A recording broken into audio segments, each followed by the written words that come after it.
Hello दोस्तों, क्या हाल चाल। मैं विपुल राम शर्मा एक बार फिर आप लोगों को अपने इस प्यारे से परिवार ऑफिशियल वीआईपी क्लासेस पर स्वागत करता हूं। दोस्तों आज लेकर आए हैं सेट नंबर 4 की क्लास नंबर 2, यानी कि आप जब इस पेपर को एग्जाम हॉल में सॉल्व करेंगे तो दूसरा घंटा आप लोगों का चल रहा होगा। पहले घंटे में हमने प्रश्न नंबर 1 से लेकर 4 तक के क्वेश्चन सोल्व कर चुके होंगे, ठीक है।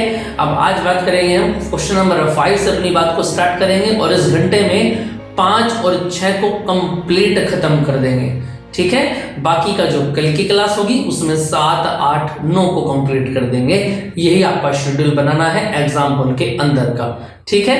चलिए तो दोस्तों बात करें आज की, तो आज देखें जरा पहला क्वेश्चन आप लोगों के सामने है क्वेश्चन नंबर 5 और 5वें का के भाग है ना, डे तक मैंने आपको लास्ट टाइम करा दिया था। तो देखें जरा इसमें क्या बोला गया है। पहला क्वेश्चन दिया गया है 5वें का के प्रकाश विद्युत उत्सर्जन से संबंधित इलेक्ट्रॉनों की अधिकतम गतिज ऊर्जा तथा आपतित प्रकाश की आवृत्ति में एक ग्राफ बनाइए और ग्राफ में देहली आवृत्ति दर्शाइए। ग्राफ के ढाल का मान भी ज्ञात कीजिए। ये आपको बताना है। ये तो शायद मैंने पहले भी कराया हुआ क्वेश्चन है, ये एग्जाम में आया हुआ क्वेश्चन है। मैंने सेट नंबर शायद जहां तक मेरे याद है सेट नंबर 2 में ये क्वेश्चन आया था और वहां मैंने इसका डायग्राम भी आपको बताया था। 5वें का के इसका डायग्राम भी मैंने आपको बताया था इस तरीके से, ठीक है। ये डायग्राम मैंने आपको बताया था ना यहाँ पर, और मैंने बताया था इसके अंदर जो प्लेट होगी ऊपर से क्या आएगा, प्रकाश की किरणें आएंगी और प्रकाश की किरणें यानी कि H × न्यू, और यहां से क्या इमिट्स होने स्टार्ट हो जाएंगे, इलेक्ट्रॉन इमिट्स होने स्टार्ट हो जाएंगे। समझ में आई कि नहीं ये बात समझ में, यही आइंस्टीन ने बताया था। अब हमको इसमें बताना क्या क्या है। एक तो सबसे पहले इन्होंने क्या पूछा है हमसे, इलेक्ट्रॉन की अधिकतम गतिज ऊर्जा प्रकाश आवृत्ति में ग्राफ बनाइए, देहली आवृत्ति दर्शाइए, ठीक है। यानी कहने का मतलब ये है, देखो अगर मैं आइंस्टीन की बात बताऊं तो आइंस्टीन ने क्या बताया था, E बराबर क्या होता है W + K मैक्सिमम, भाई यही तो बताया था। और E बराबर क्या होता है H × न्यू और W बराबर H × न्यू नॉट, और ये क्या होता है K मैक्सिमम। ये थ्योरी किसने दी थी, ये आइंस्टीन के द्वारा दी गई थ्योरी है ना। इसमें K मैक्सिमम को भी आप ओपन कर सकते हैं अगर चाहें तो, 12mv² मैक्सिमम। ये थ्योरी किसकी है, आइंस्टीन की थ्योरी है। क्लियर बात समझ में आ रही है। इसको थोड़ा सा सिंप्लीफाई कर सकते हैं हम, 12mv² को उधर ले लें आप, ठीक है। और H × जब न्यू नोट को उधर जाएगा तो माइनस का हो जाएगा और H कॉमन आके न्यू माइनस के न्यू नोट हो जाएगा। यही इक्वेशन होती है आपकी आइंस्टीन की, है ना। क्लियर बात समझ में आई कि नहीं आई। और यहीं से आप इसकी वेलोसिटी की वैल्यू भी निकाल सकते हैं। समझ में आई कि नहीं बात समझ में। और इस v नोट की वैल्यू निकालने के लिए अब यहाँ पर एक बात और कर सकते हैं, क्या कि E = किसके होता है, E × v नोट के इक्वल होता है, K = E × v नोट के इक्वल होता है। यानी कि इसके लेफ्ट हैंड साइड में मैं क्या लिख सकता हूं, बोलो जरा, E × v note = H × new minus का न्यू नोट। यानी कि अगर मैं यहां से बोलूं तो कितना आ जाएगा, v नोट बराबर E को इधर ले जाओ नीचे, H/E न्यू माइनस का न्यू नोट। ये किसका आ गया फॉर्मूला, ये v नोट का फॉर्मूला आ गया। किसका फॉर्मूला आ गया, v नोट का फॉर्मूला आ गया। क्लियर बात समझ में आई। इसको आप और थोड़ा सा सिंप्लीफाई भी कर सकते हैं, v note = H/E new minus H/E × new note. Clear बात समझ में आई कि नहीं है। ये v नोट का फॉर्मूला है। और इसको कंपेयर आप किससे कर सकते हैं, अगर मैं बोलूं आपसे, इसको कंपेयर अगर आपको करना हो तो सीधा सीधा इसको आप कंपेयर कर सकते हैं, y बराबर mx + c से कंपेयर करने पर, यानी कि तुलना करने पर। तो यहां से अगर मैं देखूं तो प्रवणता यानी कि ढलान कितना आ जाता है, देखना जरा, m बराबर H/E। ये m बराबर H/E क्या हो जाता है, इसका ढलान हो जाता है। क्लियर बात समझ में आ रही है कि नहीं आ रही है, यहां तक की बात क्लियर है। इस तरह की बात में कोई दिक्कत हो तो बताएं जल्दी। तो m की प्रवणता कितनी आ गई, H/E, यानी कि ढलान आ गया। क्या आ गया, ये ढलान आ गया। यानी कहने का मतलब ये है बेटा जी, अगर मैं आवृत्ति यानी कि फ्रीक्वेंसी और v नोट के बीच में ग्राफ खींचूंगा तो मुझको एक ऐसा कर्व दिखाई देगा यहां पर।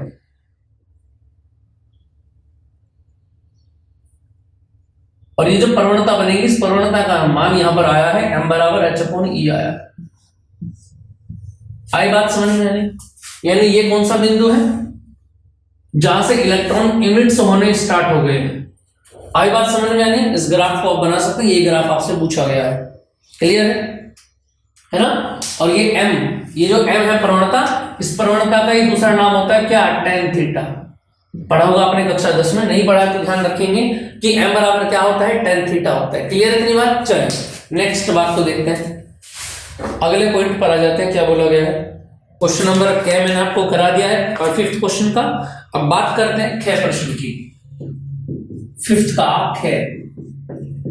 ठीक है, देखिए जरा यहाँ पर क्या बात पूछी गई है, इस वाले में क्या बात यहाँ पर बात की गई है, देखेंगे। पूछा गया स्वप्रेरण गुणांक की परिभाषा लिखिए। 5 हेनरी के प्रेरित में 0.1 सेकंड में धारा 12 एम्पियर से बदलकर 7 एम्पियर कर दी जाती है, हो जाती है। प्रेरक में कितना विद्युत वाहक बल यानी ई आपको बताना है। समझ में आई बात? तो न्यूमेरिकल को तो बाद में देखते हैं, पहले थ्योरी देख लेते हैं। स्वप्रेरण गुणांक की परिभाषा आपको बतानी है, देखना जरा। अगर मैं पूछूं आपसे स्वप्रेरक तो क्या होता है, बताना भाई जरा। स्वप्रेरक तो सीधा सीधा अगर मैं आपसे पूछूं तो L बराबर क्या होता है, बोलो जरा। N इंटू फाइव अपॉन आई, ये होता है क्या नहीं होता है? यानी कहने का मतलब है इसकी थ्योरी में आप क्या लिखेंगे कि जब आप किसी भी कुंडली में, एक ही कुंडली की बात होगी याद रखना, स्वप्रेरण एक ही कुंडली के अंदर होता है और अन्योन्य प्रेरण कहां होता है? 2 कुंडलियों के बीच में होता है। ठीक है, तो सेल्फ इंडक्शन की अगर मैं बात करता हूं बेटा जी, स्वप्रेरण या स्वप्रेरण गुणांक या स्वप्रेरक, तो तीनों बातें एक ही हैं। और कब होता है ये? जब भी किसी कुंडली की क्या करते हैं, फ्लक्स में कोई परिवर्तन करते हैं। जब भी किसी फ्लक्स में कोई परिवर्तन करेंगे तो कहने का मतलब ये है कि सीधा सीधा परिवर्तन किसमें हो जाता है? करंट में हो जाता है। कहां पर हो जाता है? प्रवाहित धारा में सीधा सीधा यहां पे क्या हो जाता है? परिवर्तन हो जाता है। इतनी बात समझ में आ रही है? क्लियर है? तो यहां से आप लोगों का फॉर्मूला हो जाता है L equal to N into five upon I. इतनी बात सही है और यही बात इसमें पूछी गई है। ठीक है, समझ में आई बात है? यानी कि चुंबकीय फ्लक्स में जितना भी आप परिवर्तन, कुंडली से संबंधित चुंबकीय फ्लक्स में परिवर्तन करने पर कुंडली में एक प्रेरित धारा उत्पन्न हो जाती है और इस प्रेरित धारा जो होती है, ये प्रेरित धारा क्या होती है? ठीक है, इस फ्लक्स के क्या हो जाती है? समानुपाती हो जाती है। और यहां से फॉर्मूला हो जाता है आपका, देखो अगर मैं आपसे बताऊं ये आया कैसे, देखो सीधी सी बात मैं आपको बताऊं क्या, फाई में जो परिवर्तन होता है या फाई जो होता है, इसको आप ऐसे लिख सकते हैं समानुपाती आई के होता है। क्लियर बात समझ में है? और जब समानुपाती को आप हटा के यहां पर बराबर लगाएंगे तो कांस्टेंट क्या लेंगे? L। और यहां से अगर मैं बोलूं L बराबर आई को नीचे भेज दिया तो फाइव अपॉन आई, और यहां पर मैंने आपको बता रखा है नंबर ऑफ टर्न की मल्टीप्लाई आप कहीं भी कर सकते हैं। यहां से क्वेश्चन आ जाता है आपका L बराबर N into five upon I. इतनी बात समझ में आ रही है कि नहीं आ रही है? क्लियर है इतनी बात? ठीक है ना? और इसका दूसरा फॉर्मूला अगर मैं आपसे पूछूं तो क्या बनेगा, देखना जरा। E बराबर अगर मैं दूसरा फॉर्मूला बोलूं तो E बराबर क्या होता है? माइनस के delta five upon delta T. भाई यही तो बनता है, देखना जरा। E बराबर अगर मैं ऐसे बोलूं माइनस का डेल्टा फाइव की वैल्यू कितनी है बोलो?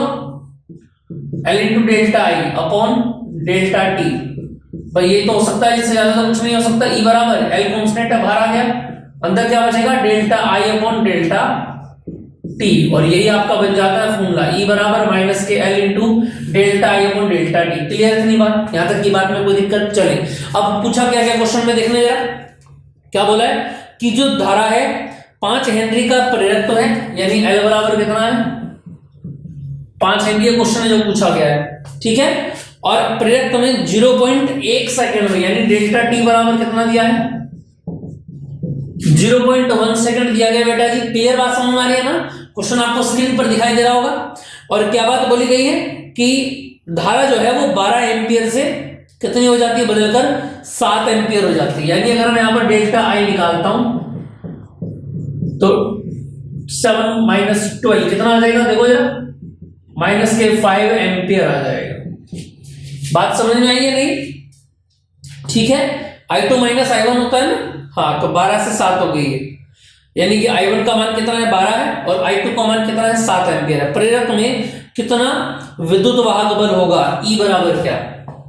तो अगर मैं आपसे पूछूं E बराबर क्या लगता है फॉर्मूला? माइनस का L डेल्टा आई अपॉन डेल्टा टी। यहां पर आप डायरेक्ट वैल्यू रख सकते हैं। L की वैल्यू बोले ऊपर से 5 इंटू डेल्टा ई की वैल्यू बोलो यहां से कितनी आएगी, -5, और डेल्टा टी की वैल्यू कितना है, 0.1, पॉइंट हटाया तो ऊपर कितना आ गया, 0 आ गया, और ये बराबर कितना हो गया बोलो, वोल्ट, 250 वोल्ट। ये आपका आंसर हो जाता है। क्लियर है बेटा जी, इतनी बात समझ में आ गई। यहां तक किसी भी तरीके के क्वेश्चन में कोई दिक्कत हो तो बताएं जरा, फिर इसके बाद आगे क्वेश्चन पर चलते हैं, देखें जरा। क्लियर है, चलो 5 मिनट का खेल हो गया। अब चलते हैं गया प्रश्न पर। क्या पूछा गया गया प्रश्न में, देखें जल्दी जरा, स्क्रीन पर आपके क्वेश्चन आ गया होगा।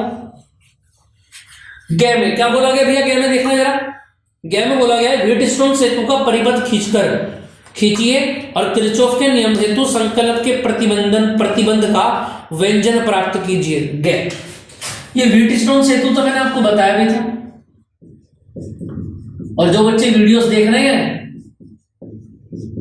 उनको तो पता भी होना चाहिए कि व्हीटस्टोन सेतु होता क्या है, क्योंकि ये क्वेश्चन मैं करा चुका हूं आप, और मैंने आपको बताया था कि जो क्वेश्चन हो चुके हैं उनको मैं दोबारा नहीं कराऊंगा।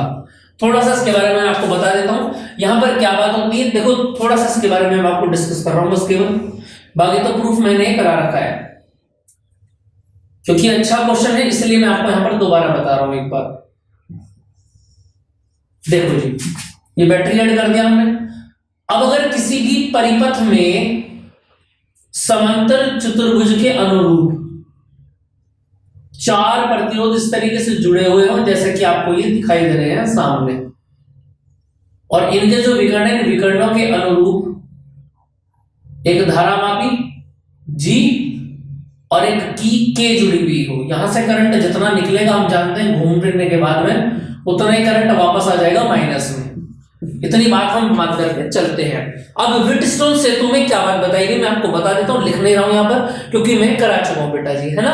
देखो व्हीटस्टोन सेतु में ये बात बताइए, बहुत ज्यादा इंपॉर्टेंट है, तीनों टॉपिक काफी इंपॉर्टेंट है आपके सिलेबस में, याद रखना यहां से। व्हीटस्टोन सेतु, ठीक है, मीटर सेतु जो इसी के सिद्धांत पर कार्य करता है, और तीसरा हो जाता है बेटा जी आपका, जल्दी से बताएं क्या हो जाता है, विभव मापी यानी कि वोल्टमीटर, ठीक है, वो भी काफी इंपॉर्टेंट है। तीनों में से कोई भी एक एग्जाम में पूछा जाता है। अब अगर मैं बोलूं यहां पर ये प्रतिरोध P हो गया, ये Q हो गया, और ये R हो गया, और ये S हो गया, तो यहां पर एक बात बताइए कि यदि ब्रिज आपका संतुलित हो, क्या बताया मैंने आपको, यदि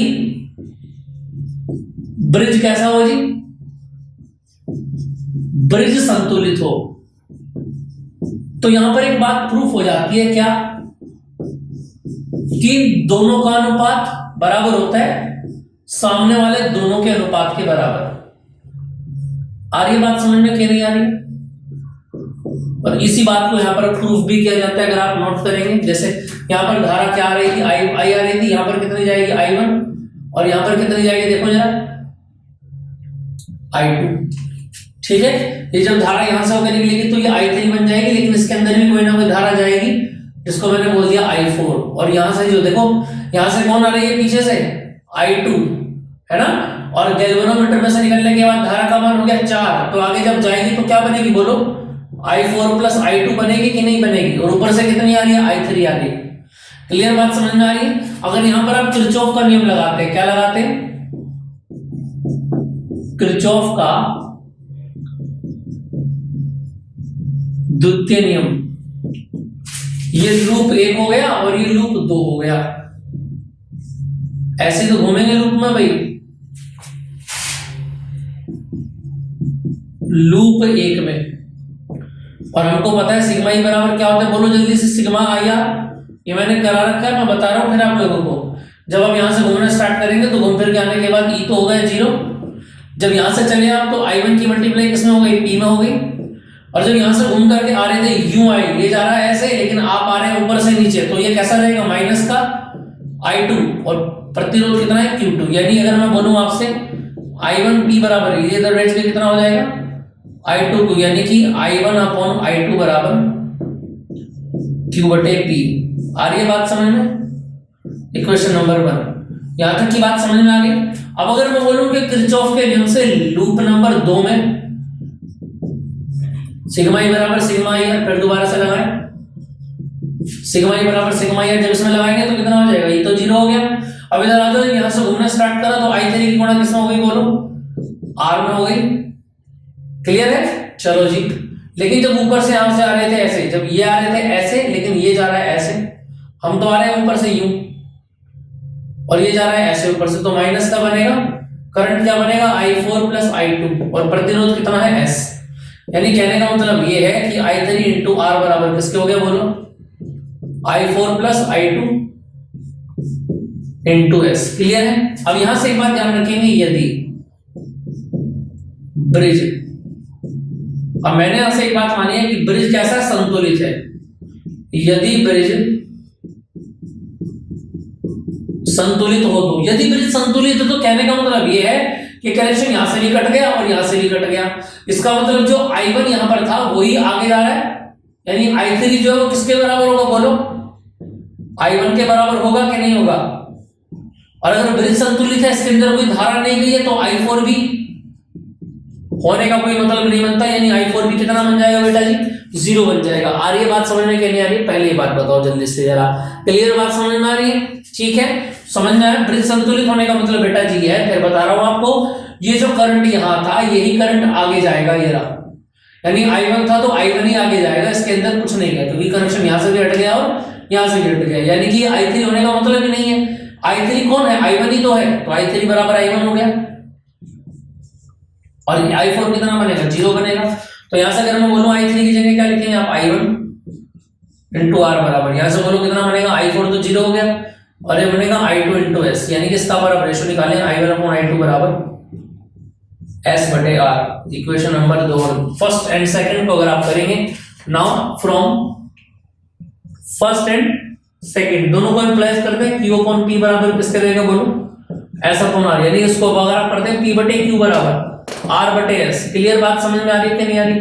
और यही बात आप क्या बताएंगे कि ब्रिज कैसा रहेगा बेटा जी, ब्रिज संतुलित रहेगा। क्लियर बात समझ में आ रही है कि नहीं आ रही है, यहां तक की बात को आप कॉपी कर सकते हैं, जल्दी से करेंगे ना, फिर से आगे के मैं कुछ क्वेश्चन आपको कराता हूं। लेक्चर नंबर 11 है, सेट नंबर 4 है, और पार्ट नंबर इसका 2 मैं आपको यहां पर करा रहा हूं, जिसमें क्वेश्चन नंबर 5 और 6 हम इसमें कंप्लीट करेंगे, ठीक है जी। सेट नंबर में एक बार फिर बता देता हूं, सेट नंबर 4 346 XU XV है ना, स्क्रीन पर चलता रहेगा साइड में, जो भी सेट आपका चल रहा होगा, जैसा कि आप देख भी रहे होंगे स्क्रीन पर आपको दिखाई दे रहा है, राइट कॉर्नर में सेट का नाम जरूर रहेगा, ठीक है बेटा जी। चले आगे की बात को स्टार्ट करते हैं, देखिए जरा, अब इसी के अथवा में क्वेश्चन और दिया गया है, देखना जरा, स्क्रीन पर क्वेश्चन आ गया होगा, क्या बोला गया, न्यूमेरिकल है, आप चाहे करना तो इसको चाह सकते हैं, है ना, और या फिर न्यूमेरिकल कर सकते हैं, सिंपल जो भी आपको लगे। क्या बोला गया, देखो जरा, एक तार के अनुप्रस्थ काट का क्षेत्रफल इतना है, A बराबर है 1 इंटू 10 की पावर -7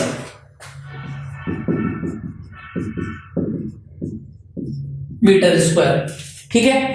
और क्या बोला गया, तार में मुक्त इलेक्ट्रॉनों की संख्या इतनी है, यानी n बराबर 2 इंटू 10 की पावर 28, ठीक है, प्रति मीटर क्यूब है। और पूछा गया तार में 3.2 एम्पियर विद्युत धारा प्रवाहित की जा रही है, 3.2,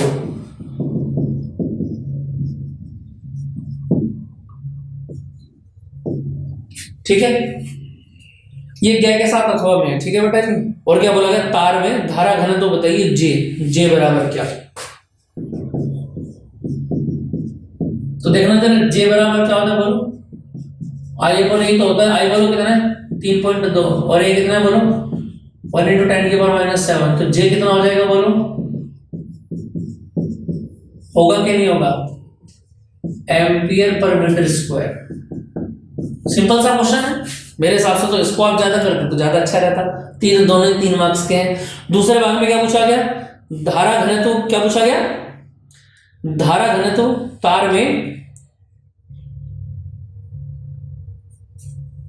धारा घनत्व तो हमने निकाल दिया ना, J तो आ गया ना। दूसरे पार्ट में देखो क्या पूछा गया है, अनुगमन वेग VD बताइए कितना होगा, तो हमको पता है क्या होता है,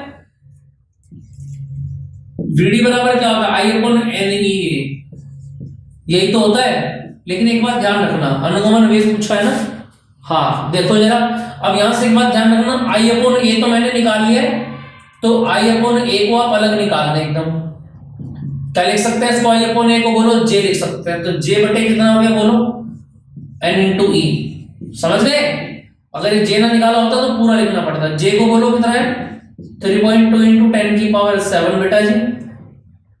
और अगर मैं बोलूं n कितना है यहां से 2 इंटू 10 की पावर 28 इंटू ई की वैल्यू बोलो 1.6 इंटू 10 की पावर माइनस के 19। इसको अगर आप यहां से सोल्व करेंगे तो कितना बनेगा देखना जरा भाई। पॉइंट से पॉइंट उड़ गया और 16 दूनी 32 और 32 से 32 खत्म हो गया तो 10 की घात कितनी बनेगी ऊपर, ये माइनस का 19 है ना। अच्छा इसको हटा लो पहले, 28 में प्लस माइनस माइनस, 28 में से 19 गए तो कितना बचेगा 9, प्लस के 9 बचेगा ना, अरे प्लस के 9 बचेगा ना। और प्लस का 9 जब ऊपर जाएगा तो माइनस का 9 बनेगा और 9 में से 7 गए तो माइनस का 2 बचेगा। यही क्या बन जाएगा आपका अनुगमन वेग बन जाएगा 10 की पावर माइनस का 2 मीटर पर सेकंड। वेग है तो मीटर पर सेकंड ही रहेगा। आगे बात समझ में, चलो जी यहां तक किसी बच्चे को कोई दिक्कत हो तो बताएं। न्यूमेरिकल कर ले तो ज्यादा अच्छा रहेगा ऐसे क्वेश्चंस में, जहां पर आपको न्यूमेरिकल का फुल कॉन्फिडेंस हो वहां पर न्यूमेरिकल ही करें, याद रखना एग्जाम हॉल में, वहां थ्योरी के चक्कर में ना पड़े आप, है ना, क्योंकि इसमें टाइमिंग भी ज्यादा लगेगा। लेकिन याद रखना आपका न्यूमेरिकल श्योर होना चाहिए आपको कि ये बिल्कुल जबरदस्त तरीके से ऐसा ही होगा। देखिए क्या बोला गया क्वेश्चन में, कारणों को लिखिए। स्वच्छ आकाश नीला, बादलों में श्वेत, सूर्योदय के समय रक्तबत। ये आपके सिलेबस में है ही नहीं, इसको समझने से कोई फायदा नहीं है, इसको हटा दिया जाए, ठीक है। चलिए नेक्स्ट क्वेश्चन बनाते हैं, क्वेश्चन नंबर 10। और सवाल सीधा सीधा है, आपकी स्क्रीन पर लिखा हुआ है खगोलीय दूरदर्शी से, टेलीस्कोप हो या माइक्रोस्कोप हो, जब भी कोई सवाल है सबसे पहले उसी का नाम लिखें, जैसे कि मैंने आपको लिख करके दिया है, ठीक है। अब पूछा क्या गया नेक्स्ट, देखिए जरा, खगोलीय दूरदर्शी के अभिदर्शक। क्वेश्चन को स्टडी करना बहुत ज्यादा जरूरी है आप लोगों के लिए, मैं फिर आपको बता रहा हूं क्या पूछा गया है। अभिदर्शक, अभिदर्शी यानी कि जिधर से वस्तु होती है, कि फोकस दूरी 1.0 मीटर है, यानी कि FO 1 मीटर या 1.0 की बात है। क्या बोला गया है, जब अंतिम प्रतिबिंब स्पष्ट दृष्टि की न्यूनतम दूरी पर बनता है तब लेंसों के बीच की दूरी 1.05 होती है। लेंसों के बीच की दूरी 1.05 मीटर होती है, ठीक है। अंतिम ठीक है, लेंसों के बीच की दूरी इतनी होती है। नेत्रिका की फोकस दूरी क्या क्या पूछा है इसने, FE बराबर क्या, एक तो ये निकालना है आपको। और दूसरे पार्ट में क्या पूछा गया, दूरदर्शी की आवर्धन क्षमता बताइए, M बराबर क्या। अंतिम प्रतिबिंब स्पष्ट दृष्टि की न्यूनतम दूरी पर बना हुआ हो, ये उसने बोल दिया है ना। स्पष्ट दृष्टि की न्यूनतम दूरी यानी D पर बना हुआ हो। चलो आ जाओ, सिंपल सा क्वेश्चन है, देखो जरा, हमको पता है दूरदर्शी की जो लंबाई है वो कितनी होती है, FO प्लस FE, है ना। तो D बराबर कितना है 1.05, और या बोलो FO कितना है 1 को लिख दो, 1.0 लिख दो, एक ही बात है। FE बराबर 00 भी आप इसको लिख सकते हैं। तो FE बराबर कितना बनेगा, 1.05, इसको उधर ले गए तो 1.00, है ना। और FE बराबर कितना बनेगा, देखो अगर इसको घटाओ तो कितना घटेगा, 1 में से 1 है 0.05,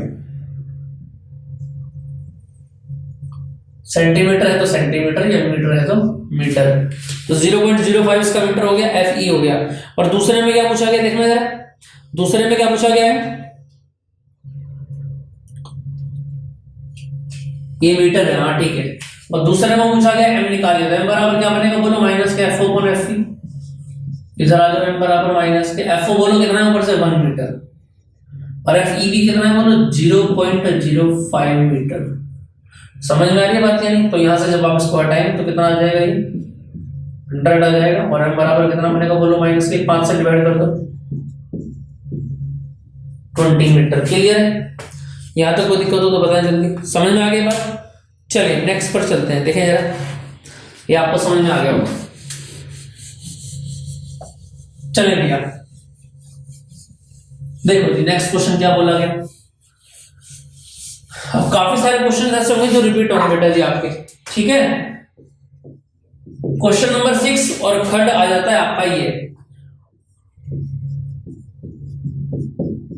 जो क्वेश्चन मैं करा चुका हूं उनको रिपीट मैं यहाँ पर नहीं कराऊंगा, क्योंकि एक ही क्वेश्चन को बार बार कराने में कोई फायदा नहीं। आप उसको रिपीट देख सकते हैं वीडियोस में। जो बच्चे रेगुलर मुझसे जुड़े हुए हैं उनको तो समझ में आ रहा होगा कि कौन सा क्वेश्चन रिपीट हो रहा है और कौन सा क्वेश्चन रिपीट नहीं हो पा रहा है, ठीक है बेटा जी। चलें आगे की बात को देखते हैं। देखिए जरा क्या पूछा गया, कला संबंध स्रोत फिर दोबारा सुने, कला संबंध स्रोत से क्या समझते हैं? स्थैतिक व्यतिकरण पैटर्न प्राप्त करने के लिए आवश्यक प्रतिबंधों को लिखिए। ठीक है जी, और दिखाइए कि यंग के द्विक रेखा छिद्र प्रयोग में दीप्त अदीप्त फ्रिंजों की चौड़ाई समान होती है। देखो, यंग के द्विक रेखा छिद्र प्रयोग में फ्रिंजों की चौड़ाई मैंने आपको निकाल के बता दी थी, W बराबर D/2D इंटू लैम्डा होती है।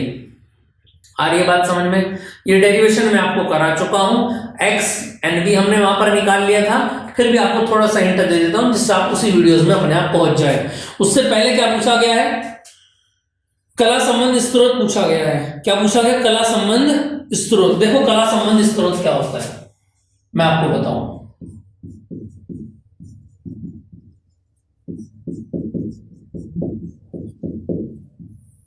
देखो, याद रखना, जब किन्हीं दो उत्पादन स्रोतों के बीच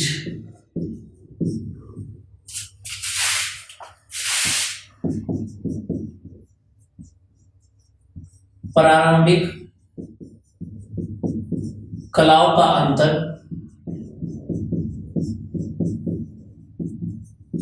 स्थिर हो,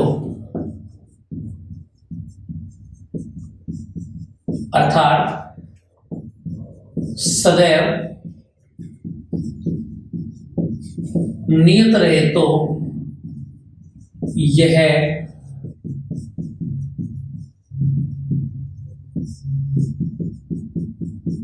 कला संबंधी स्रोत कहलाता है। आई बात समझ में नहीं? यानी कहने का मतलब बस एक बात याद रखना कि कलाओं का अंतर कैसा होना चाहिए? स्थिर होना चाहिए, यानी कि नियत होना चाहिए। समझ में आ गई? मैक्सिमम या मिनिमम नहीं होना चाहिए। क्लियर है बात? चले, अब दूसरी बात क्या पूछी है उसने? देखो, शर्तें पूछी, व्यतिकरण के लिए शर्तें।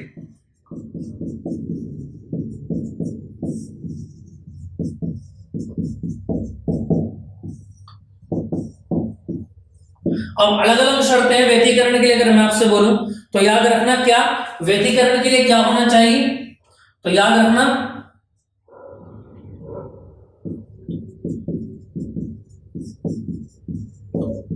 आयाम सदैव समान रहना चाहिए।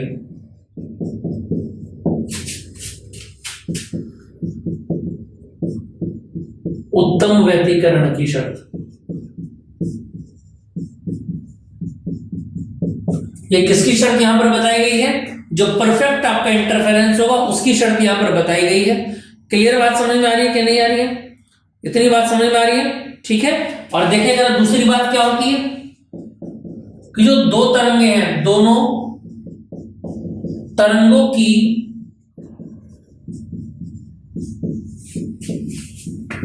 आवृत्तियां भी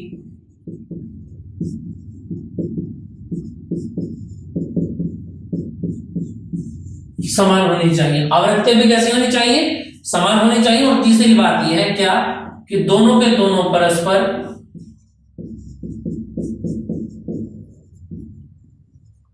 कला संबंधित होने चाहिए।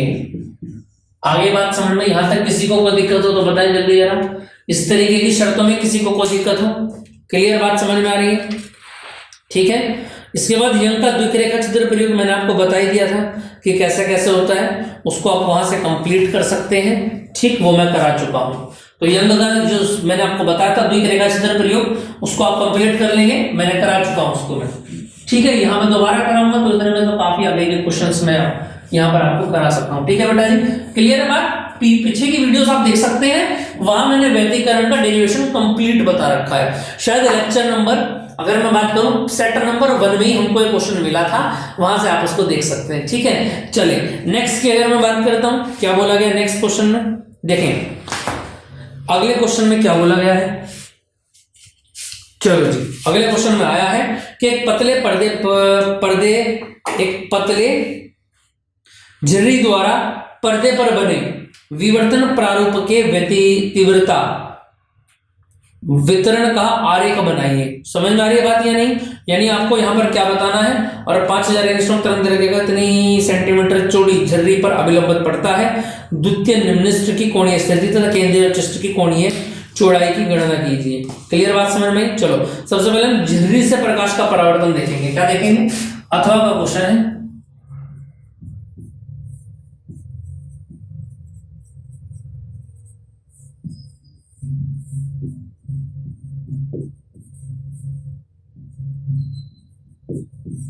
झिर्री द्वारा विवर्तन। क्लियर बात समझ में आ रही? चलो बेटा जी देखें जरा, अब झिर्री द्वारा विवर्तन में क्या बताया जाता है। अगर मैं आपसे बात करूं, क्या देखो यहां पर सीधी सीधी एक बात है, क्या क्लिक पॉइंट होगा,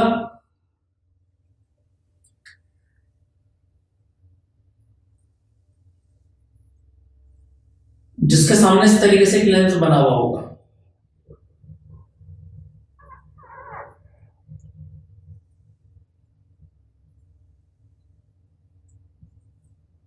इतना दिखाई दे रहा है कि नहीं? यानी इस प्रकाश स्रोत एस से दो किरणें चलेंगी जो सामने रखे हुए लेंस पर पड़ेंगे, ठीक है। और लेंस पर पड़ने के पश्चात क्या होगा, देखो यहां से अगर मैं बोलूं,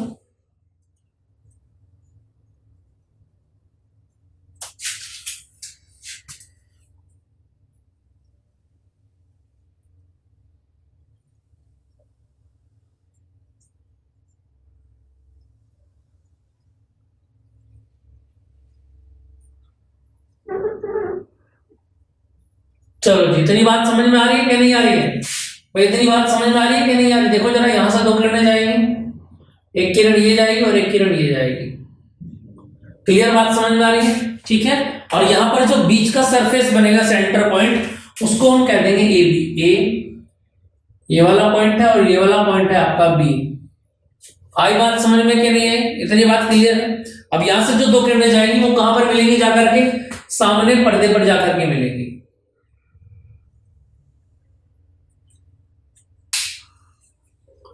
ठीक है जी।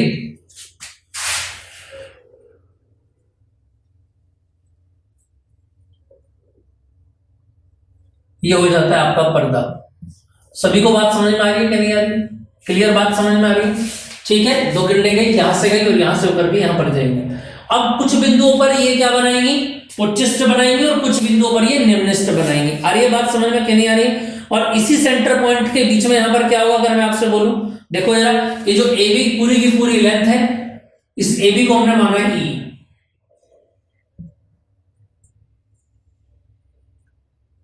इसकी हाइट को मैंने क्या माना है? ई माना है। क्लियर बात समझ में आ रही है? और यहां से अगर मैं बोलूं क्या, कि दो रे अलग अलग सेंटर पॉइंट पर उठेंगी और सामने जाकर एग्जैक्ट मिलेंगी।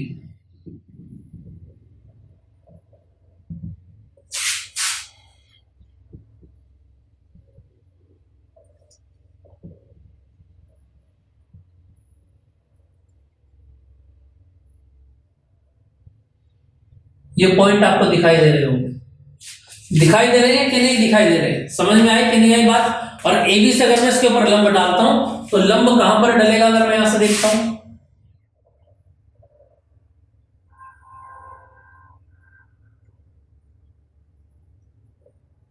और ये 90 डिग्री का एंगल बनता है। आ रही है कि नहीं आ रही बात समझ में? इतनी बात समझ में आ रही है कि नहीं आ रही? यहां तक की बात समझ में आ गई? क्लियर है इतनी बात? ठीक है। और ये पॉइंट बन जाता है आपका, इसको आप एम कह सकते हैं। क्या कह सकते हैं? इसको आप एम कह सकते हैं। यानी कि अगर मैं बोलूं क्या, कि माना बी एम जो है वो लेमडा माना है आपने, और ए बी को कितना माना है, यहां पर ई माना है। ये दोनों बातें आपको समझ में आ गई कि नहीं आ गई? और एंगल अगर मैं आपसे बोलूं क्या, बी ए एम, तो इस एंगल को कितना माना है आपने? देखना जरा, इस एंगल को आपने माना है थीटा। ये तीनों बातें आपको याद रहेंगी कि नहीं रहेंगी? इतनी बात समझ में आ रही है कि नहीं आ रही है? यहां तक कोई दिक्कत किसी को? अब अगर मैं आपसे बोलूं क्या, देखो ना, अगर मैं आपसे बोलूं कि अगर आप यहां पर एंगल लगाते हैं क्या, साइन थीटा बराबर, तो सामने का जो आर्क बनेगा, जो कोण बराबर क्या होता है, 4, और बटे क्या होता है, त्रिज्या, यानी कि ए बी। और अगर यहां से बोलूं मैं bm बराबर, तो कितना बन जाएगा, बोलो ab साइन थीटा। और इस वैल्यू को अगर मैं आपको बोलना चाहूं कि bm कितना है बताना जरा भाई। bm यहां से कितना बनेगा अगर मैं आपसे बोलूं, देखना जरा, bm यहां से कितना बनेगा, लैम्डा। और ab कितना बनेगा, बोलो e। और आगे क्या बनेगा, साइन थीटा। समझ में आई कि नहीं आई बात, समझ में, बताओ जरा। तो क्या बन गया ये आपके सामने, वैल्यू जो बन गई है ये e साइन थीटा बराबर लैम्डा। इसको आप ऐसे कह सकते हैं क्या, we can say that e sine theta बराबर प्लस माइनस एम लैम्डा। बाकी ऑफलाइन क्लास में मैंने इसको बहुत अच्छे से क्लियर किया था, 4 ऑब्जर्वेशन मैंने इसके अंदर आपको कराए थे, और जो भी बच्चे पढ़े हैं मुझसे मैं उनके बारे में उनको बता दे रहा हूं। 4 ऑब्जर्वेशन मैंने कंप्लीट कराने के बाद पूरा 2 घंटे की क्लास में इसको समझाया था। अब लेकिन इतना समय हमारे पास नहीं है, और ना ही आपको इतना डीप जाना है। जो मैं आपको पढ़ा रहा हूं ना, बस उसका रट्टा लगा लें आप। रट्टे का मतलब ये नहीं है कि उसको बैठ के जपते रहेंगे चालीसा की तरह, उसको बैठ के कॉपी पर करना है। जितना ज्यादा आप इस कलम का यूज इन दिनों में कर लेंगे, उतना ज्यादा आपका फ्यूचर जो होगा ब्राइट हो जाएगा।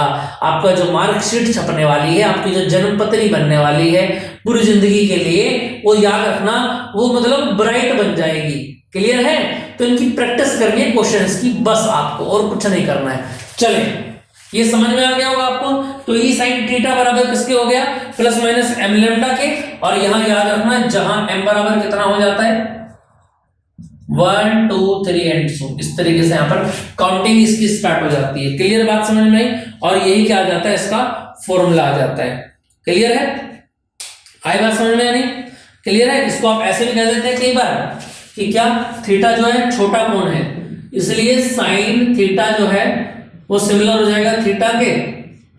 और कितना बनेगा ये बताना जरा यहां से, ए इंटू थीटा बराबर plus minus m into lambda. तो थीटा बराबर कितना बन जाएगा, plus minus m into lambda upon e. ये भी क्या बन जाता है, आपका फॉर्मूला बन गया।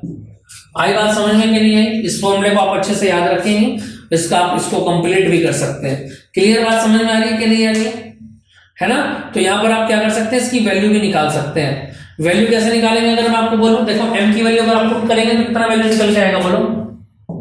देखो सबसे पहले अगर आप 1 2 लिखना स्टार्ट करेंगे तो क्या बनेगा, प्लस माइनस लैम्डा अपॉन ई, फिर उसके बाद प्लस माइनस 2 लैम्डा अपॉन ई, फिर प्लस माइनस 3 लैम्डा अपॉन ई, और प्लस माइनस 4 लैम्डा अपॉन ई। और इस तरीके से क्या होगा, वेरिएबल आगे आता चला जाएगा। और यही क्या बनेंगे इसके, आपके याद रखना, एंगल बनेंगे, थीटा बनेंगे।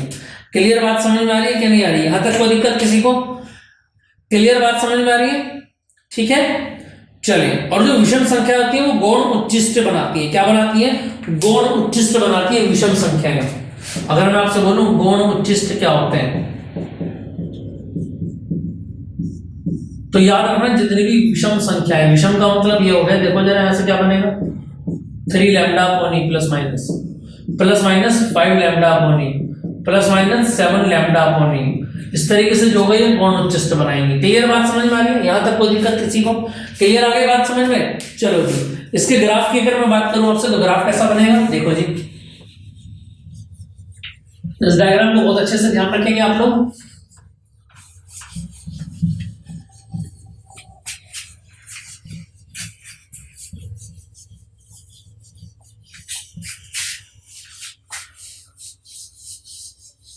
क्लियर है? चले जी देखेंगे अगर इसके डायग्राम की बात है तो लैम्डा अपॉन ई जैसे जैसे हमने निकाले हैं, अब वैसे वैसे इसका ग्राफ आप लोग बनाएंगे।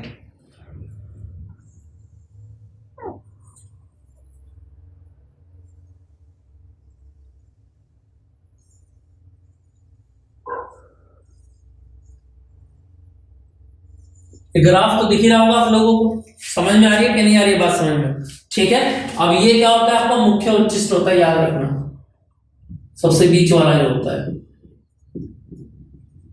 और ये होता है गौण।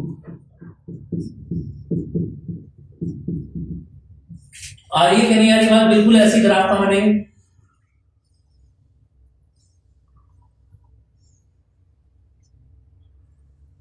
बिल्कुल सेम ऊंचाई के ग्राफ इधर भी बनेंगे, है ना? अब अगर मैं आपसे बोलूं क्या ये 0 हो गया, ये प्लस के लैम्डा अपॉन ई और ये माइनस के लैम्डा अपॉन ई, ये प्लस के 2 लैम्डा अपॉन ई, ये माइनस के 2 लैम्डा अपॉन ई, ये प्लस के 3 लैम्डा अपॉन ई है ना, और ये माइनस के 3 लैम्डा अपॉन ई, ये प्लस के 4 लैम्डा अपॉन ई, ठीक है, और ये माइनस के 4 लैम्डा अपॉन ई। आई बात समझ में क्या नहीं आई? क्लियर आ रही है बात समझ में क्या नहीं आ रही है? और ये क्या बनती है आपकी? आई बनती है इंटेंसिटी, जिसको आप तीव्रता भी बोल देते हैं। क्या बोल देते हैं? तीव्रता भी बोल देते हैं। आ रही है बात समझ में क्या नहीं आ रही? समझ में आ गई बात? तो ये डायग्राम आपको समझ में आ गया होगा। यही क्या बनाया था इन्होंने, वैल्यूएशन पूछा था इसका, ठीक है। क्लियर आ गई बात समझ में? देखो जरा क्या बोला गया नेक्स्ट, इसमें क्वेश्चन और बोला गया है कि 500 एंगस्ट्रॉम तरंग दैर्घ्य, यहीं पर बता देता हूं मैं आपको। 500 है 5000 है, अगर 5000 है तो ये 5 × 10⁻⁷ मीटर बन जाएगा। चलो जी, और क्या बोला गया इसमें आगे? इतने सेंटीमीटर चौड़ी झिर्री, झिर्री की चौड़ाई यानी कि ई दिया हुआ है 3 × 10⁻⁴ सेंटीमीटर है कि मीटर है? 3 × 10⁻⁴ सेंटीमीटर है, तो इसको कन्वर्ट करेंगे तो 3 × 10⁻2 आ जाएगी, 6 बन जाएगा, मीटर आ जाएगा ये, ठीक है जी। इसी का क्वेश्चन दे रखा है भैया जी। और क्या बोला गया? द्वितीय निम्नलिखित की कोणीय स्थिति, ई का मान दे दिया, और किसने के द्वितीय निम्नलिखित की पूछा है, द्वितीय निम्नलिखित की स्थिति। देखो पहले पार्ट में बोला गया द्वितीय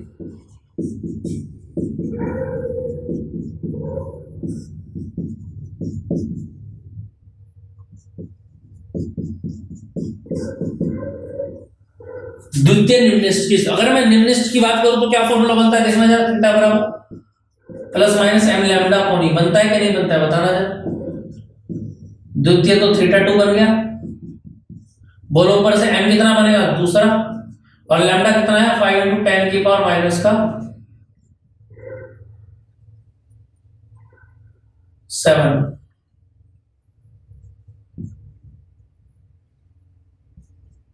ठीक है, और e कितना है 3 × 10⁻⁶। क्लियर बात समझ में कि नहीं? तो कितना बनेगा 5 दूनी 10, यानी कि 10/3 और 10 की घात, नीचे कितना माइनस का 6, ऊपर जाकर प्लस का 6 हो जाएगा, यानी प्लस माइनस माइनस यानी कि माइनस का 1, और ये बचेगा आपका 10 से 10 कैंसिल हो गया 1/3। क्लियर बात समझ में आ रही है? ये क्या बनेगी आपकी, इसकी स्थिति बनेगी, यानी कि 0.33 रेडियन। क्लियर आ गई बात समझ में? दूसरे पोर्शन में क्या पूछा गया देखना यार भाई, स्क्रीन में तो कोई दिक्कत नहीं है ना किसी को? चलो एकदम बढ़िया आ रहा है गुलाबी रंग का ठीक है, चलो जी क्लियर है। ये क्वेश्चन बहुत काफी इंपॉर्टेंट है जो मैं आपको करा रहा हूं बेटा जी, इनको भी अगर आप कर लेंगे तो कोई दिक्कत नहीं होगी। चले यार नेक्स्ट देखें, इसके बाद क्या बोला गया सेकंड पोर्शन में, क्या बोला गया है केंद्रीय उच्चिष्ट की कोणीय चौड़ाई। तो याद रखना थीटा बराबर क्या बनता है +-2 लैम्डा अपॉन ई, बोलो +-2 × लैम्डा, बोलो कितना ऊपर से आया 5 × 10⁻⁷, और ई कितना है अपने पास 3 × 10⁻⁶, यानी कि कितना बनेगा बोलो, ऊपर बनेगा ये तो फिर दोबारा सी की वैल्यू समथिंग बनेगा, देखना जरा कुछ बोला गया है क्या? नहीं, देखो 5 दूनी 10 और 1/3 बचा, तो 1/3 0.33, और 6 ऊपर जाके माइनस का 1 बचेगा, यही आ गया भैया, ये आ गया दोनों का 0.33 और इसका भी 0.33। द्वितीय निम्नलिखित की कोणीय स्थिति के लिए फॉर्मूला याद रखना, फिर बताया तीसरा निम्नलिखित हो जाता तो m की वैल्यू क्या हो जाती 3 हो जाती। समझ में आ गई बात? नंबर आगे लिखा रहेगा। तो निम्नलिखित की स्थिति के लिए याद रखना थीटा बराबर ±m लैम्डा अपॉन ई। क्लियर रहेगी बात? चले नेक्स्ट बात पर आ जाते हैं। इतनी बात आपको क्लियर हो गई होगी, यहां तक कोई दिक्कत तो नहीं है। चलो अब बचता है आपका कौन सा क्वेश्चन,